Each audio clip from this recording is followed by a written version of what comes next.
Bismillahirrahmanirrahim. We have been looking at Paul's comments on Ghazali's work. Let's go back a bit. They read the Quran in the light of Greek thought. It took them over 200 years to perceive, though not quite clearly, that the spirit of the Quran was essentially anti-classical. And the result of this perception was a kind of intellectual revolt, the full significance of which has not been realized even up to the present day. It was partly owing to this revolt, and partly to his personal history that Ghazali based religion on philosophical skepticism, a rather unsafe basis for religion and not wholly justified by the spirit of the Quran.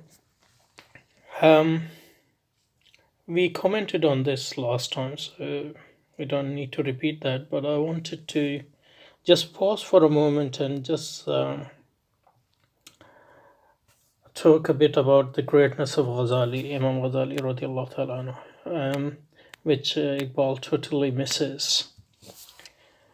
One of the weaknesses of Muslim modernism, from our perspective, is they aren't able to appreciate what Imam Ghazali, the work of Imam Ghazali, at least not in his prose.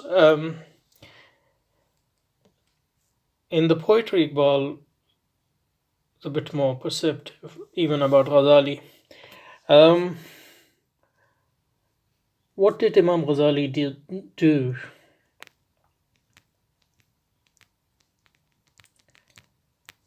So, as we said last time,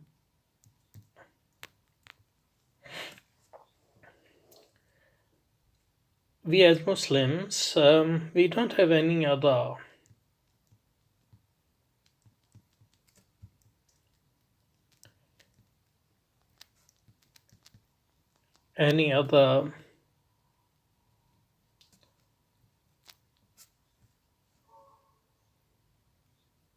media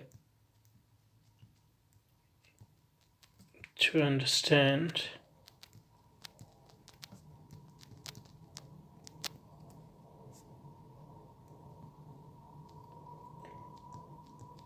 Islamic worldview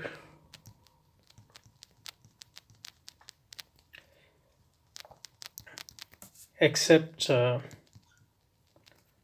the basis of our current knowledge, whatever the current knowledge is.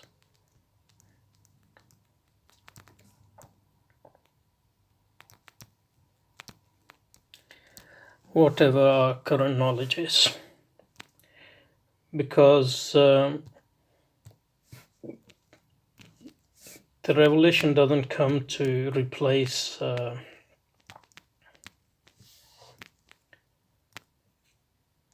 human knowledge.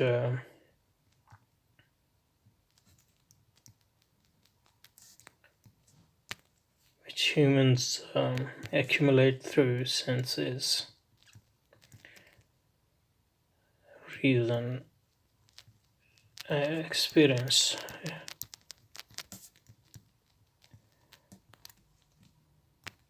It provides the principle about things which human reason is incapable of.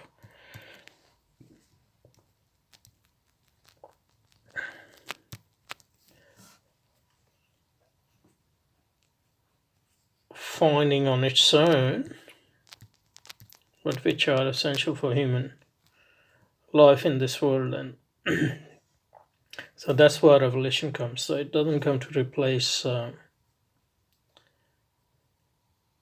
human senses and reason and experience. In fact, it praises or it emphasizes the necessity and essential character of those media of knowledge as the great bounty of God which has been given to humankind, and also responsibility about which they will be held responsible. So, so in that sense, the principles which we get through revelation, we understand them based on our senses, based on our reason, based on our experience, based on our language, etc. And that's why we have this clear distinction between revelation itself and different schools or ideologies through which we understand the revelation. And over Islamic history, those different efforts have been codified in different Islamic disciplines.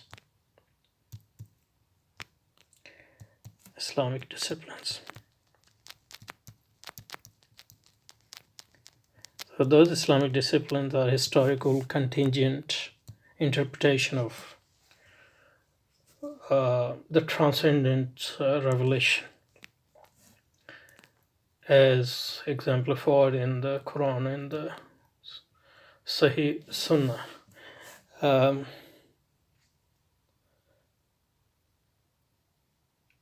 So that's why these disciplines need to be revived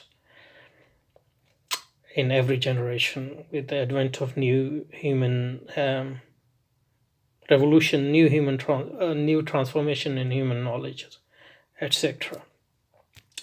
So when Muslims were faced with new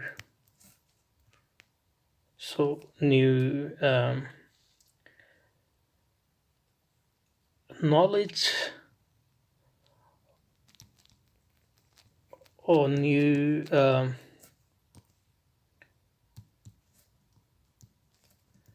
traditions of knowledge. Those traditions generally, one tradition they already had, which is pre-Islamic Arabic thought, and then they came across more closely with Persian thought, Egyptian thought, which was Egyptian and other Syrian thought, which was to a large extent Roman Christian, Greco-Roman Christian thought. And through that, Greek thought was transmitted to Muslims as well at some point. And they reacted to that, they had to react to it. And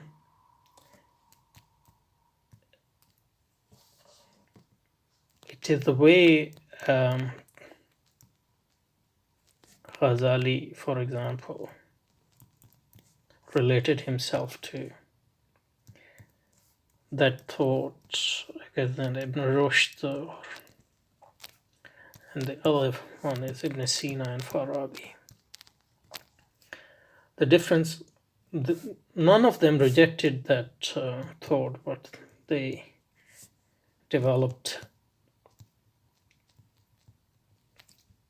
strategies to deal with that thought, and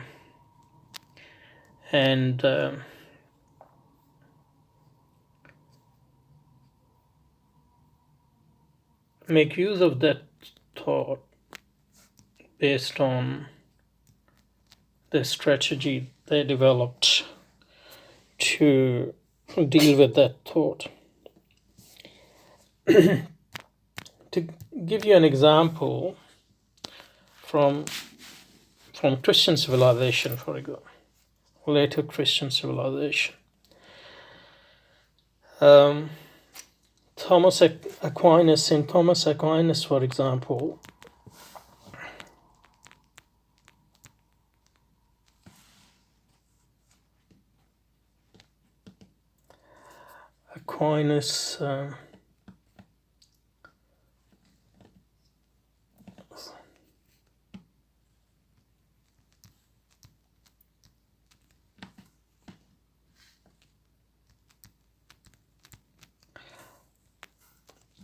he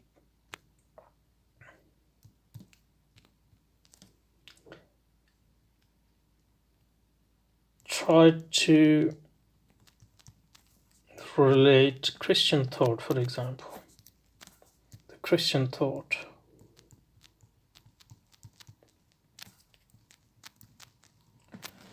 to the philosophy of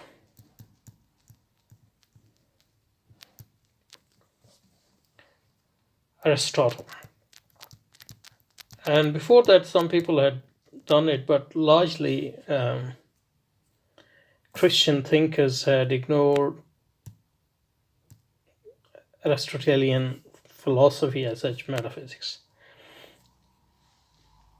As Anthony Caney has written in his book on Thomas Aquinas, that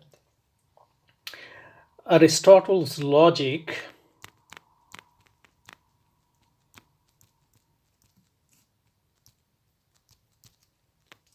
has been studied in Latin universities ever since there had been universities. But his metaphysics, his physics, and mind you, Aristotle's metaphysics and physics are closely related.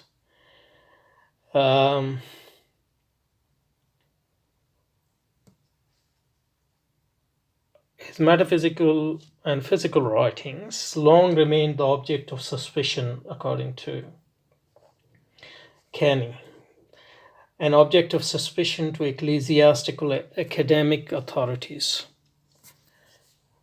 Because the university, as you know, they were Christian seminaries basically. So the statutes of Paris in 1215 indeed had forbidden professors in the Faculty of Arts to lecture on them at all. The condemnation was reinforced by papal bulls in 1231 and 1263. So that's late Middle Ages or early Middle Ages. But seems to have become a dead letter by the middle of the century. Indeed, in 1255, the Faculty of Arts made the study of all known works of Aristotle obligatory on its members. So it's Christians resisted, that is, basically ignored Aristotle's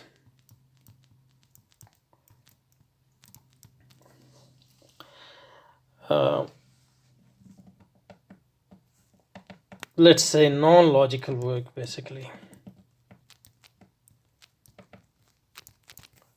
They studied logic, or since there has been Christian seminaries and all that, but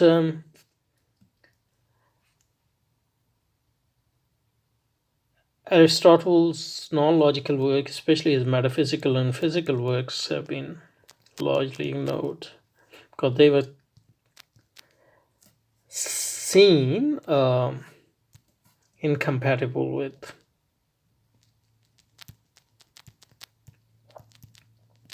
the Christian belief system and Christian civilization. And that's even after, we know, early Christianity after Paul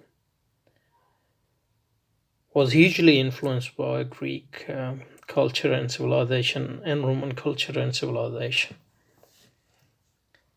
Even a already very Romanized and Hellenized Christianity until 13th century, at least in its in France and Latin universities, Aristotle's metaphysical and physical works were considered incompatible with the Christian civilization, Christian dogma, and Christian beliefs. And in this context that St. Thomas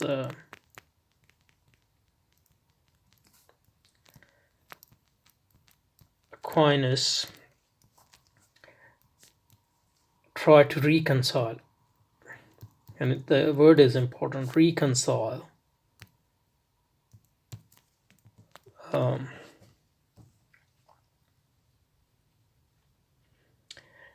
the works of Aristotle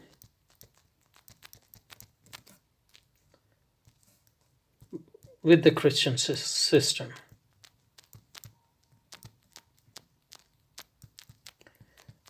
And in that in fact, he is a great Aristotle scholar in his own right. He wrote commentaries on Aristotle's work, and in that, and he benefited from some of the works of Farabi and Ibn Sina, and especially Ibn Rushd. Although he strangely enough, St. Thomas Aquinas rejected some of Ibn Rushd's interpretation of or dogmas, Ibn Rushd's understanding of Aristotle as incompatible with Christian dogma. For example, there is the resurrection and all that. Where was I? So reconciliation is important. Reconciliation is important in the context that before that, Christian thinking was considered incompatible with Aristotle's metaphysics and physics. So they try to reconcile. And reconcile means they try to do interpretation either of Aristotle or Christianity or both in such a way that they are no longer incompatible with each other.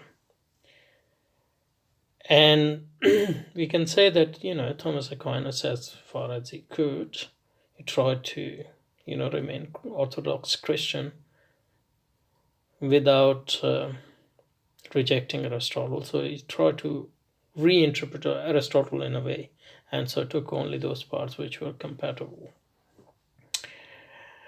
And that whole endeavor to reconcile Aristotle and Christianity was very significant, because that sort of provide a justification for the reinstatement of Aristotle's works in Christian universities. So in this context, what is important is to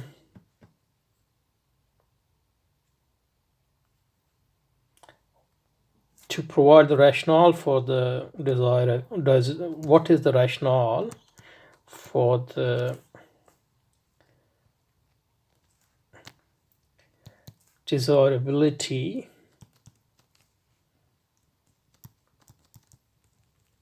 of any such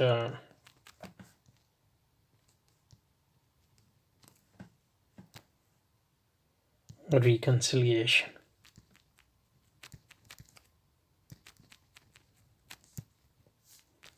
And it's important because that's what Ibn Rushd tried to do, for example.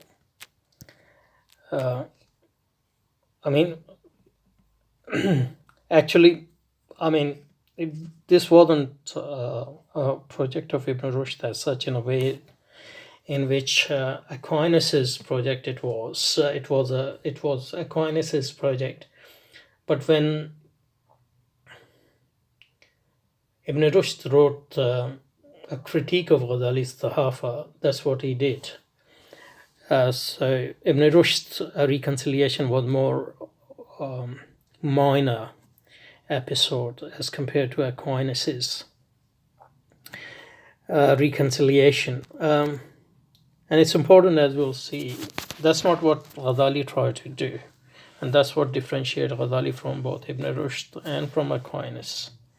And that's what makes Ghazali's approach important and relevant.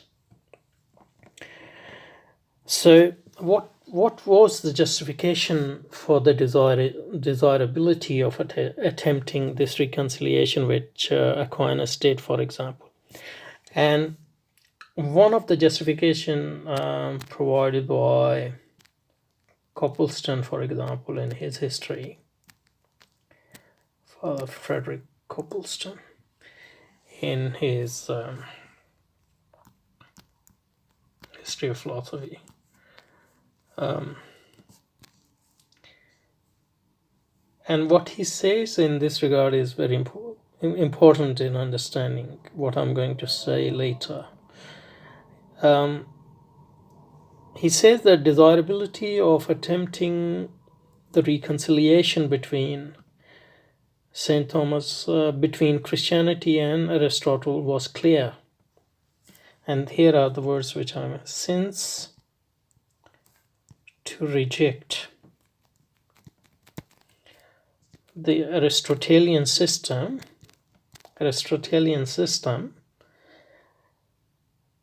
would mean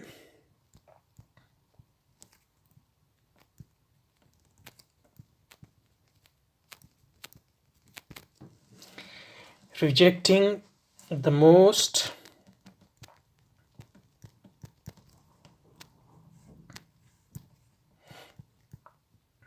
powerful and comprehensive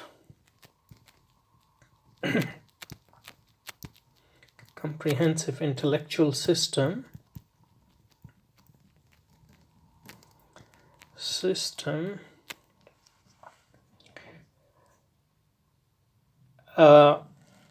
or intellectual synthesis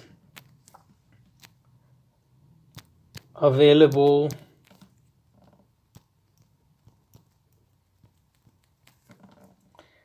to the medieval world.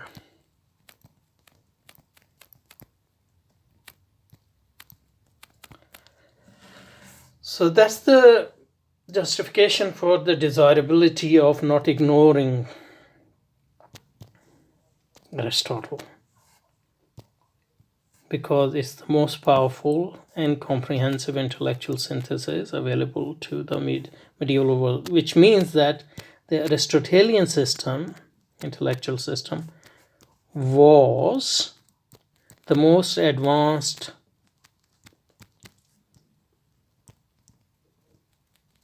human knowledge available in the medieval world, in the Aquinas world. So I agree that you can't ignore that system, because that's your current knowledge. And if you're a Christian or Muslim, it is your current knowledge. You have to understand the world around you and your revealed teachings according to that, or at least to relate it to that knowledge. But what doesn't follow from this is that you don't need to reconcile.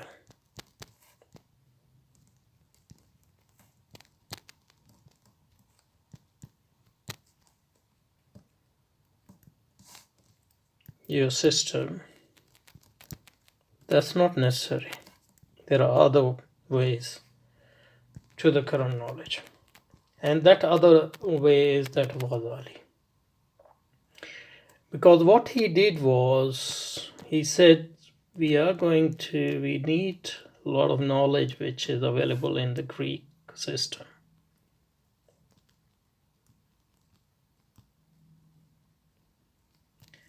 But first we will assess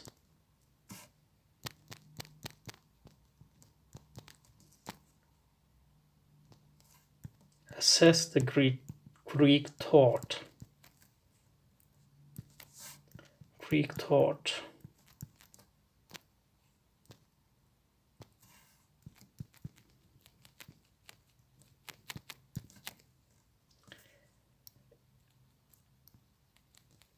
and see what are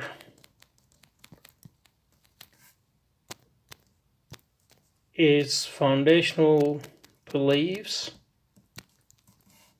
what are its epistemological foundations,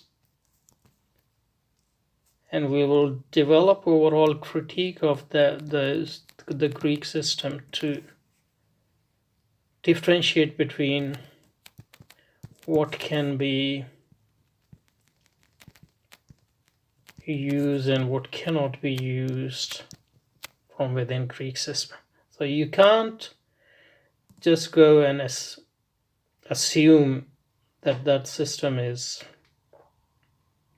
the last word and try to reconcile your own doctrine or there so make mutual adjustment. This is more fundamental. This is what we call Tahafa. And within Tahafa, Ghazali developed a critique of Greek thought, according to which he developed critique of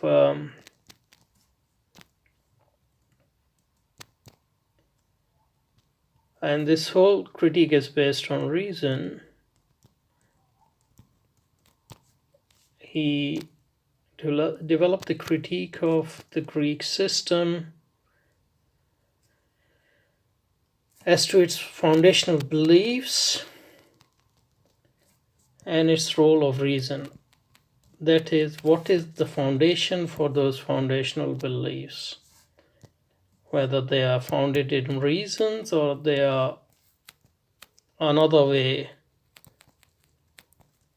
of believing a system of thought, fundamental system of thought, and then rationalizing it to look like as if those foundational beliefs are grounded in reason, universal human reason. That's why one of the things which Ghazali does in Tahafa is that he develops a critique of Greek reason, using their own techniques and general human rational powers which are given to any human beings. And he shows that despite these pompous technicalities, the core metaphysical beliefs of Aristotle, core theological beliefs of Aristotle, although are claimed to be founded on reason, they are actually based on taken for granted foundational beliefs for which no rational justification is provided, even though it is through technicalities of their system it is pretended that those foundational beliefs have those rational foundations. And the core of that, I don't want to go into that because we are doing it in another series, but one of the things which Ghazali hammers home again and again is about those metaphysical beliefs, whether they are based in, whether they are self-evident or they are based on syllogistic arguments, because that's the way Aristotle had divided the knowledge, either self-evident, mediated knowledge or immediate knowledge, and you develop mediate knowledge through immediate knowledge, and immediate knowledge was basically self-evident knowledge. But he showed that those the knowledge which was claimed to be self-evident was actually not self-evident, but merely presumed, and it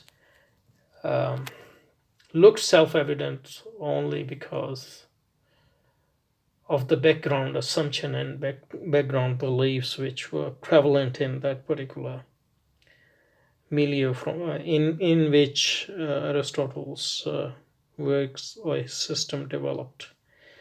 So what I want to say is Ghazali's position is different from both Aquinas and Ibn Rushd and Ibn Sina, in that he develops a critique of reason, Greek reason, before accepting or before assessing what is useful or what is acceptable and what is not acceptable in Greek. And only then he takes, a reformed version of Greek logic and other Greek sciences which didn't contain foundational beliefs which were against Islamic ethos or Islamic system. So that was the work of Ghazali, which Iqbal is ignoring here.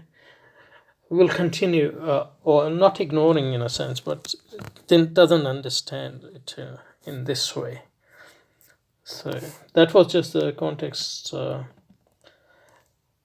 And next round we'll see what he has to say on Ibn Rushd and all that. Thank you.